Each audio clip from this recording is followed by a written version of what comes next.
вы знаете, мяч крутился и неплохо крутился, особенно справа.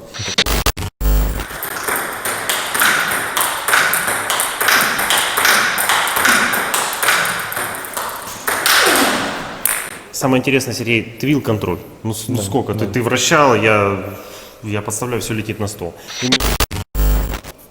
Ну и какие-то насекомые у нас тут. Это не... Здравствуйте, уважаемые любители настольного тенниса. Здравствуйте. И сегодня в такое непростое время, как говорится, карантиновское время, долгожданный обзор для фанатов игры шипами Uranus Pro.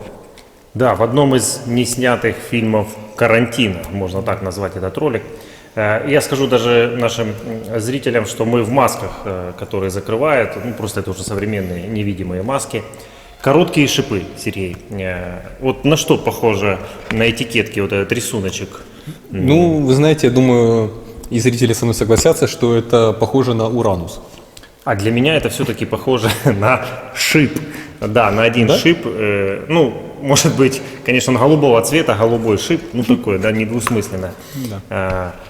Но на самом деле это короткий шип, и он имеет другие насечки, нежели показано на рисунке. То есть он хорошо цепляет. Я играл и играю этими шипами 4 месяца. И могу уже рассказать определенные тонкости, секреты в каждом из элементов. В подрезке, в блоке, в накате, в топ-спине, потому что какие-то углы открылись для меня.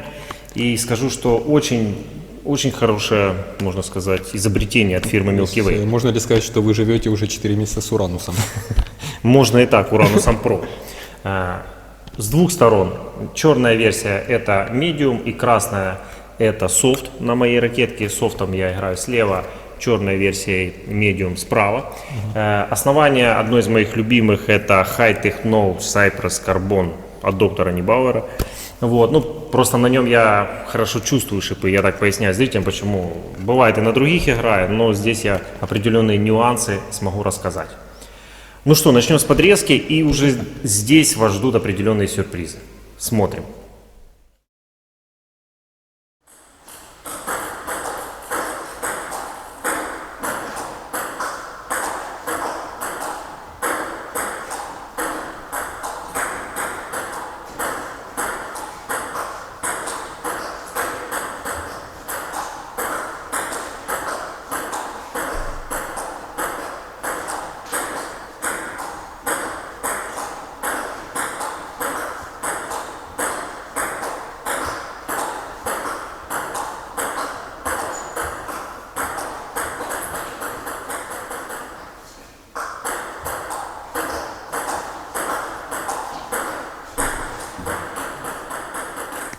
В свою очередь хочу отметить, что такое неплохое вращение, во-первых, придается этими шипами, и такой звук, как вы сами видите, звук такой, знаете, как от хурикана, такой чик, подрезка получается. Ну и в короткую игру очень даже неплохо удавалось так иногда, оп, и у короты я-то уже стою. Именно, Сергей, очень хорошая короткая игра. Потому что все-таки сцеп у них есть, да, можно пропилить, ну, конечно, не как хурикан, это не перебарщивать, да, то есть, конечно, они цепляют, можно дать низ, но ключевым является из-за того, что по сравнению с сладкими накладками они цепляют меньше, можно укоротить мяч, и там останется сопернику короткий мяч плоский. И которым сложно что-либо предпринять. Ну, если оставишь коротко завыситься, скорее всего, отдаст вам под атаку, под начало, которое мы покажем через какое-то время. Также отмечу, что очень удобно играть по восходящему мячу. Почему короткая игра? Мяч только взлетает, и сразу по восходящему можно оставить или толкнуть, можно и плоско, можно и пропилить. То есть очень хороший контроль, хорошо управляемый, соответственно, вам не страшны будут короткие подачи, ну, конечно, при должной тренировке, не просто поставите шипы и сразу все. Вот. И можно разбрасывать, ставя соперников в тупик, то ли плоско, то ли чуть-чуть пропилив мяч, где потом входить в контратаку. Ну, контратака чем? Это, безусловно, накат. И сейчас мы поиграем накат. Ну и посмотрим, каково оно жить с Уранусом.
Какие нюансы техники игры в накат этими короткими шипами?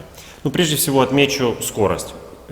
Шипы быстрые, но скорость, как можно сказать, не запредельная. Например, если такой там... Да, ну, блин, ну, смуха. Что за... Скорость, ну если сравнивать, допустим, с Вараном там, или с Ясака ПО, которым играет Фальк, это и Варан, и Ясака ПО однозначно быстрее, чем Уранус Про. Но что лучше у Урануса, Сергей, это контроль.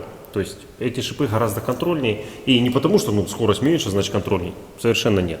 Каким-то образом разработчикам удалось повысить намного контроль.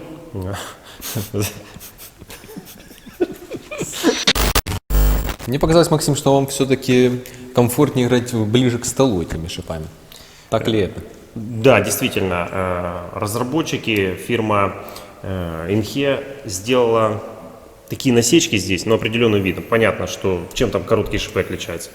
Расстоянием, различными видами насечек и так далее. Так вот здесь сделали таким образом насечки, что по восходящему мячу, когда мяч только взлетает, как и мы упоминали в подрезке, так и в накате, ну просто невероятный контроль. Ну я даже, если в процентах, там типа 90-95, можно так даже сказать. Ошибиться очень сложно. Безусловно, когда мяч взлетает в верхней точке, и я выполнял удары там справа-слева, тут требуется определенная техника, направление руки вперед, вот, но сам контроль именно вот по восходящему мячу очень хороший. Ну и какие-то насекомые у нас тут. Это не... Мне интересна разница между медиум и софтом, да. Ну, банальный ответ, то, что софт мягче.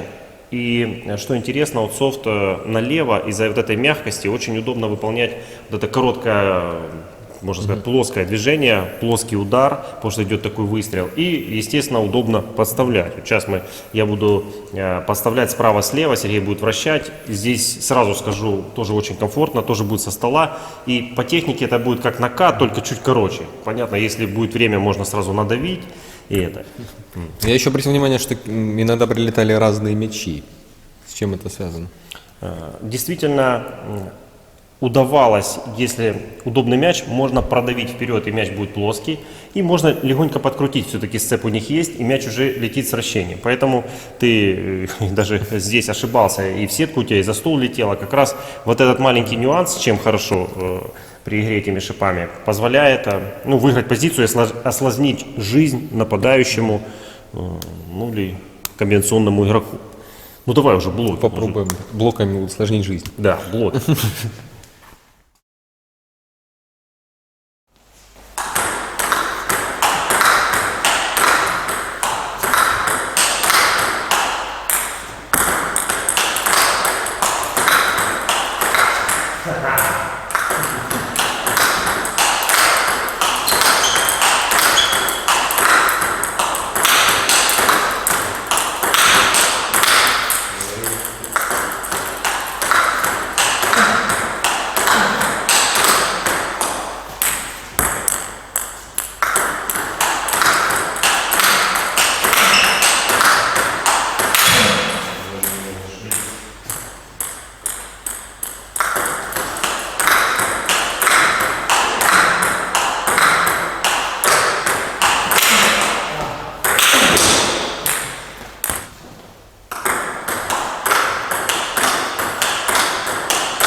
Вы знаете, мне понравилась вот эта короткая техника, особенно справа, так впечатляет контроль, скорость, и даже иногда показалось, что вы пытались немножечко можно и перекрутить шипами, как будто бы.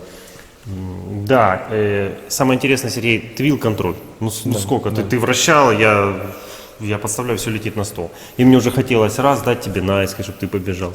Опа, так легко дал тебе по прямой, и ты даже не дернулся. Вот.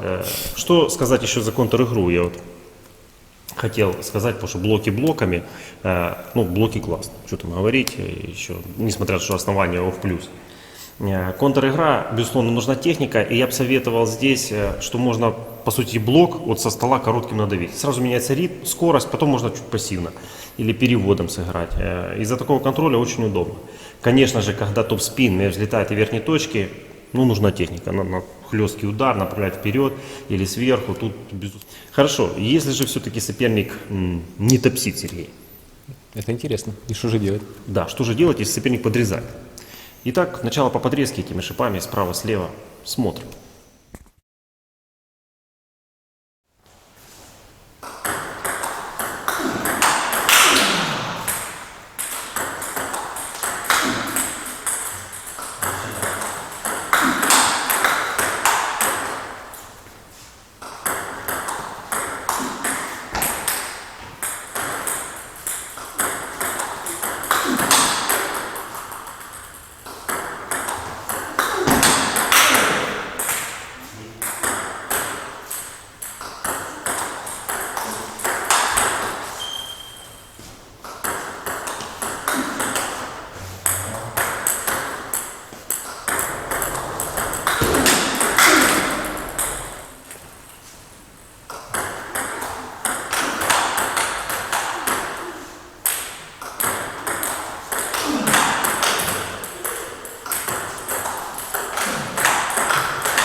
Ну, вы знаете, мяч крутился и неплохо крутился, особенно справа. Такой практически завесной топс получался. Зависит, конечно, от техники, Сергей, но действительно сцеп у этих шипов такой, что можно сделать топ-спин справа-слева. И, ну, моя техника, я справа в основном так накручиваю, да, плоско не бью, но ими можно и плоско бить. Слева же вначале я накручивал, потом перешел на плоский удар, тоже очень комфортно. Чуть открыли ракетку, расслабленной рукой вперед. И этим можно путать соперника, Сергей. Накрутил, ударил, пока там соперник разберется, да, что ты сделал, там будет сложно ему контратаковать, но если подставил, то сразу можно будет надавить. Кстати, насчет того, что надавить, очень важно, когда вы начали по подрезке, если вы играете со стола, то сделать вот такой шажочек вперед, чтобы сыграть по восходящему, где, как я уже говорил, хороший контроль. То есть, видите, даже в начале по подрезке есть определенная такая стратегия. Потому что если вы начали, остались, то там уже чуть другая техника. Уже надо руку вперед, иметь небольшой замах, ну и так далее и тому подобное. Ну что, я думаю, перейдем к выводам. Перейдем.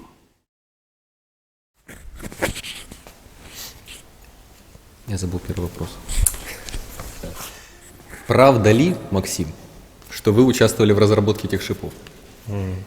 Ну, вообще, как, Сергей, разрабатываются шипы? Вот изобретаются новые шипы, и иногда разработчик дает различным игрокам 4-5 версий, и потом собирает отзывы, ну, какая версия им больше понравилась.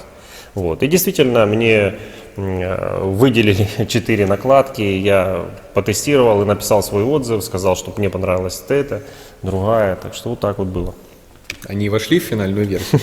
Ты знаешь, Сергей, те накладки, что рекомендовал, не похожи на те, что выпустились. То есть никакого отношения вы не имеете? Ну почему же? Ну, на самом деле я считаю, что выпустили лучше. Ты знаешь, вот выпустили лучше, потому что вот этот контроль, потому что я выбрал более такое агрессивное, что там шпуляло, все, а вот этот контроль, он просто, как говорится, ну, получается, лучше. что какой? Получается стиль хиживеня? Со стола все быстро, с полулета? Можно, ты знаешь, вот быстрая подача, и потом все, что летит, ты можешь с полулета не оставив с полулета. Чем хорошо, Сергей? Тем, что мало времени подумать соперник, у нас уже сразу играть, а мячи все-таки, ну, от шипов порой немножечко отличаются, разные, то нырнул, то подскочил, и действительно очень удобно. Ну, можно... А как же знаменитая игра «Все начинать», все слева, справа, бить. Ну, начало то есть. Можно подать коротку, тебе срезали, и начинай, бей.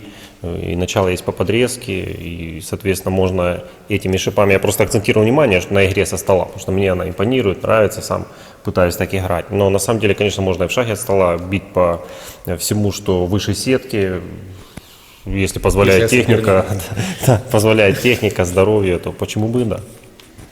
Ну что, я думаю, интересная получилась накладка. И будем теперь собирать отзывы у любителей настольного тенниса. Еще я отмечу, Сергей, что почему вот мне понравилось, все-таки есть масса видов шипов, вот в последнее время я пристрастился к этим шипам, потому что благодаря такому контролю можно ну, играть как в шахматы, то есть хочешь переведи, подтяни соперника, сыграй в точку локтя, надави, ну, меняй ритм, потому что контроль хороший, ты можешь заниматься именно такими вещами, не думая там об углах, не думая о какой-то там супертехнике, вот довольно интересно. Тебе тоже, кстати, советую. Ну что ж, я попробую. Ну что, до новых встреч, уважаемые любители настольного тенниса, играйте в теннис, тестируйте, выигрывайте. Успехов! До новых встреч! Если вас интересуют защитные свойства этих двух накладок, посмотрите другой наш обзор, выпущенный ранее. Ссылку на него вы можете найти под этим видео.